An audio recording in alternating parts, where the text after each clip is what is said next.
High, hello, আমি সঞ্জু।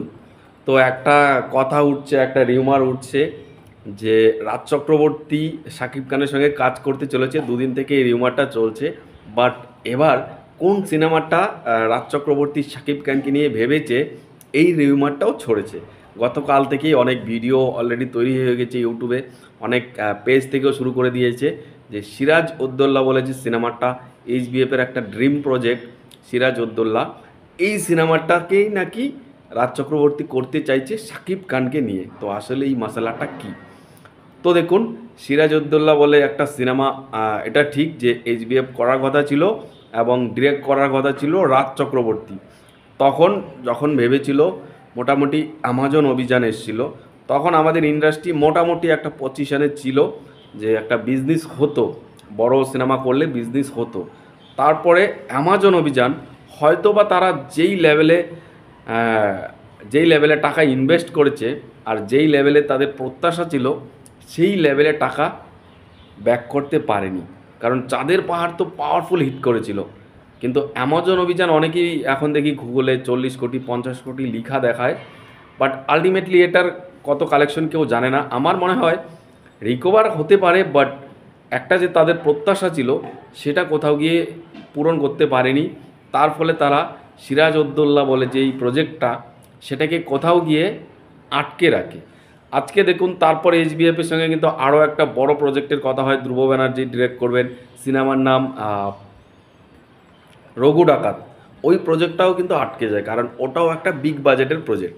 কারণ এখন এইচবিএফ এটা জানে যে আমাদের এখানে রিমান্ডেবল বলে কোনো রিটার্নের কোনো রকম অপশন নেই, যে এত টাকা ইনভেস্ট করব, 10 কোটি টাকা ইনভেস্ট করব, সেটা আসবে না। যে এটাই 99% গ্যারেন্টি, বাকি 2% রয়েছে আসবে, সেটা কোনো মিরাক্কেল হলেই রিটার্ন আসবে, তাছাড়া সম্ভব নয়। তো সেখান থেকে দাঁড়িয়ে কিন্তু সিরাজ উদ্দৌলা কিন্তু আটকে যায় প্রজেক্টটা, এবং এইচবিএফ আর কোনোরকমভাবে তারা এই প্রজেক্টটা নিয়ে কাজ এগোয়নি। এবার কথা হচ্ছে, আমি এখানে রঘু ডাকাতকে তুলছি না, সিরাজ উদ্দৌলা নিয়ে কথা বলি।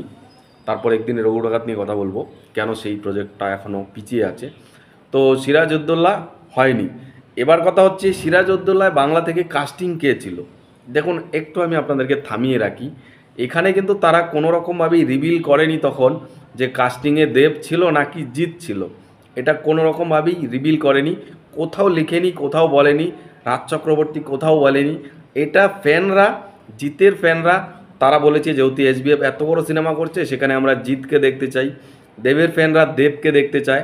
অ্যাকচুয়ালি বাংলাতে আরও স্টার আছে, কিন্তু এই দুজনকে নিয়েই যে করতো, বা এই দুজনের একজনকে নিয়ে যে করতো, সেটা আন্দাজ করা যেত, কারণ যদি প্রজেক্টটা হতো। কারণ এত টাকা একমাত্র রিটার্ন করতে গেলে দেবজিৎ ছাড়া বাংলাতে আর সম্ভব নয়। তাই এইচবিএফ যদি করতো আমাদের এপার বাংলা নিয়ে, তাহলে অবশ্যই দেব বা জিতের কাউকে কাস্ট করতো।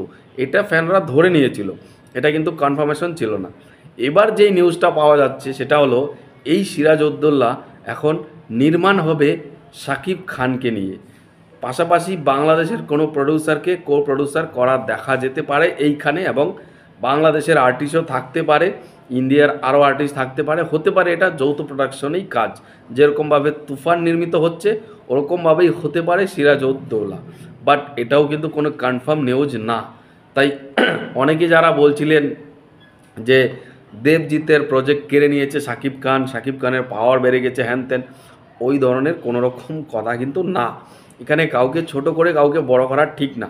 আজকে যদি সিরাজ উদ্দৌলা যদি সত্যি সত্যি শাকিব খানকে নিয়েই হয়, তাহলে আমরাও কিন্তু এখানে কোথাও গিয়ে খুশিই হব।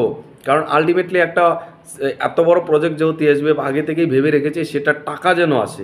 আমাদের এখানে করলে তো সত্যি টাকা আসা মুশকিল, কারণ আমাদের এখানে এখন সিনেমাই চলে না, সেখানে আরও ঐতিহাসিক সিনেমা। তো শাকিব খান বাংলাদেশে একটা বিরাট বড় ব্যবসা দেয়, সেখানে এইচবিএফ এখন করতেই পারে, না করার কোনো চান্স নেই।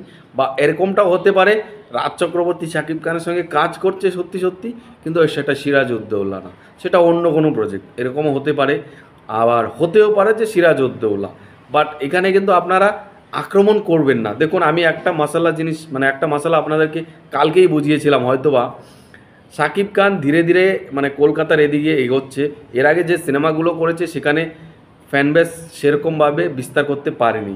তুফানে অনেকটাই পরিবেশ কলকাতাতে পরিবর্তন হয়েছে, অনেকে এখন চাইছে শাকিব খানের তুফান আসুক এবং আমরা দেখব, কারণ টিজারটা তাদের ভালো লেগেছে। তাই এই পরিবেশটাকে কন্টিনিউ রাখার জন্য আপনারা যারা শাকিব খানকে সাপোর্ট করেন তাদেরও উচিত এখানকার স্টারদের অপমান করা নয়।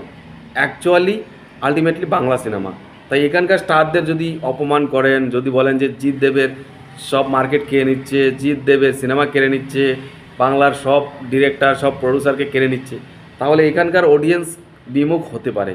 তাই বলবো এটা করবেন না, তাহলে ক্ষতি হবে শাকিব খানের। এটাই বলবো আমি। এটা আর কত ভিডিওতে বলবো, অনেক বলে ফেলেছি, আর প্রতিদিন বলতে চাই না। আপনারা অডিয়েন্স অনেক স্মার্ট, সেটা বুঝবেন।